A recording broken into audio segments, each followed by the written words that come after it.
Welcome to the Histories of Northamptonshire podcast series, and this episode number 84. Recorded on location, each episode tells the story of one of the many and varied objects which are the focus of the exhibition A History of Northamptonshire in 100 Objects.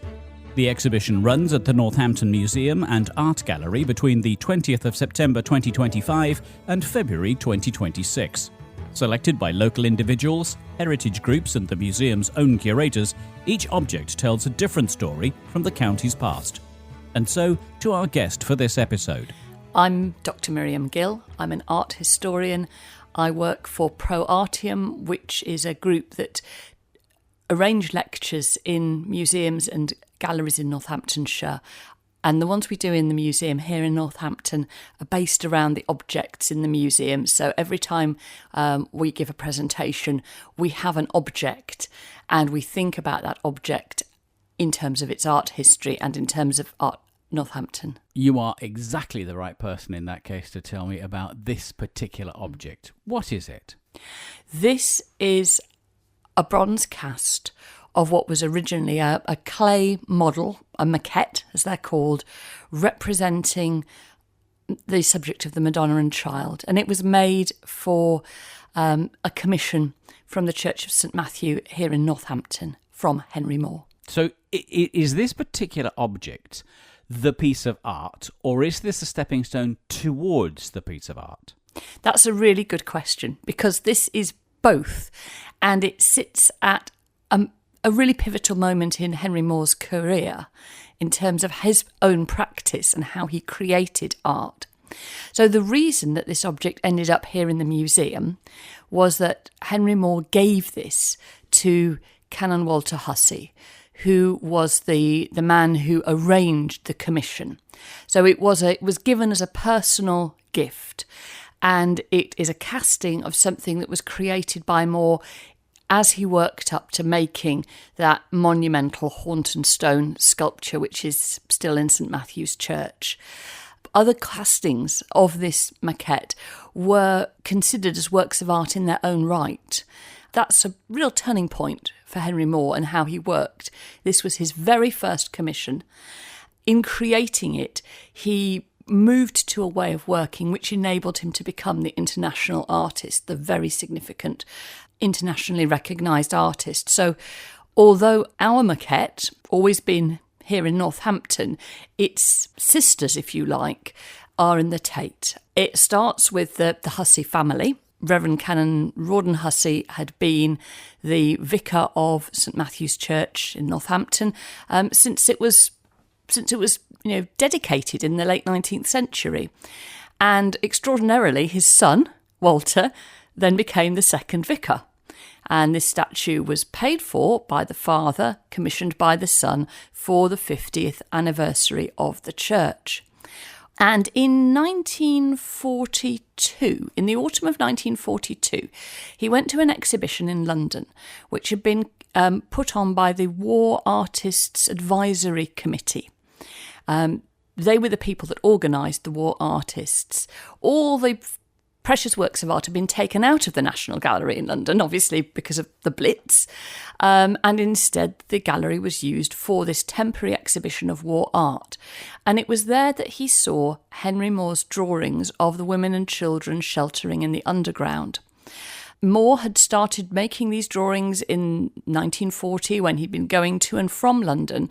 As a sculptor, he could no longer get the materials he was expected to have. Everything was rationed, everything had to go to the war effort. So he felt very limited, and he was making these small, quite modest drawings and sketches of the women and children in the tube, sheltering from the Blitz. This was shown to Kenneth Clark, and Kenneth Clark was in charge. He was in charge of the National Gallery, and he was quite strategic about using the war artist scheme to protect and advance the artists he thought were important. So this particular Madonna and Child, yeah, it is a piece of contemporary art, yeah, but it is based on contemporary history. Yes. The idea comes out of seeing these drawings of mothers and their children in the tube. And if you look at some of those drawings, they really are very like this picture. This is a very individual case of patronage in the form of the Husseys, plural, and a piece of art which ended up in St Matthew's Church. What does that say about the arts here in Northamptonshire? I think it tells you about their curiosity and their ambition, and they were acutely aware of all of that back history that you're describing. When Hussey wrote his autobiography, he called it Patron of the Arts. That was how he saw himself, and he saw himself as a pioneering patron. The story is that when he saw the drawings in London, he came back to Northampton. Now, in the war, the Chelsea School of Art had been evacuated to Northampton from 1941. So he went to Harold Williamson, who was in charge of the Chelsea School of Art, which was here in Northampton at that point, and he said, basically, I need to talk to this man, Henry Moore, who he knew was on their books as an instructor. And he said, this is the man we need to make stuff for the church.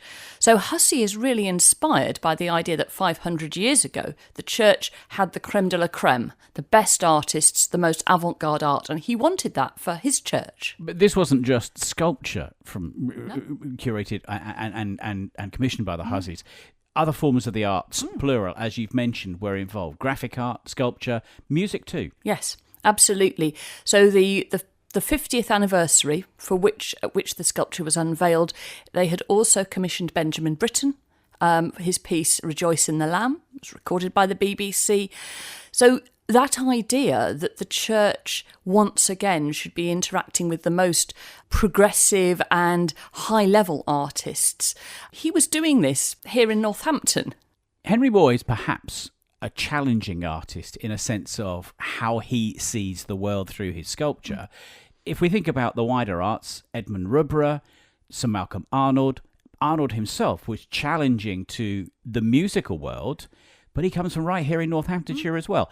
Is this saying that Northamptonshire is a sort of maverick county as regards the arts and the challenges that artists within the county actually then put out to the general public? Been really, really interesting for me getting to know Northampton through the art collection here at the museum and seeing the works of art here and the stories of the patrons and the donors of these works of art. So people such as the composer William Alwyn are giving avant-garde works of art here to the museum. Obviously, we have the whole dramatic tradition here in Northampton and the famous names associated with drama. Going back into the 19th century, you have very interesting examples of artists in Northamptonshire from different religious groups using art to communicate with the public or using art to raise money. So there's Eli Johnson, the Quaker sculptor here in Northampton. There are important women artists who are using their art to raise money for good causes. What was the reaction to Moore's actual sculpture when it was unveiled at St Matthew's? So the reaction, you might expect, was mixed. Hussey had been very keen that the sculpture would be, as it were, owned and accepted by the congregation. So this is why this maquette, this is where the process it came from. Henry Moore made 5 models in clay, and Hussey brought them back to Northampton and he showed them to the congregation. He said, this is the one that Moore likes best, and that was the one in the end they opted for. But Henry Moore said he would make any of these 5 models, and he left the choice in the hands of Hussey and the congregation here. So he was very determined, and Hussey was determined, that this sculpture would be owned and loved by that congregation, and that would be acceptable to them. But obviously there were other people, so we have some other voices from Northampton who were more shocked about it. So there were people who thought that the style was too modern. There were people who thought that the style wasn't sufficiently naturalistic, although Moore was trying to make it a naturalistic image. There were people who were worried about the idea that, what did Moore really believe? Was Moore sufficiently Christian to create this sculpture? So there are these questions around a move from a world in which art in suburban churches in provincial cities was a thing you bought from ecclesiastical furnishers, and you picked out of a catalogue and you had a this and you had a that. And the idea, no, you're going to go straight to an artist and you're going to work with them to make that art for you. Now, the maquette is what we have in the exhibition. Do you as a human being have an emotional, not an academic reaction to it?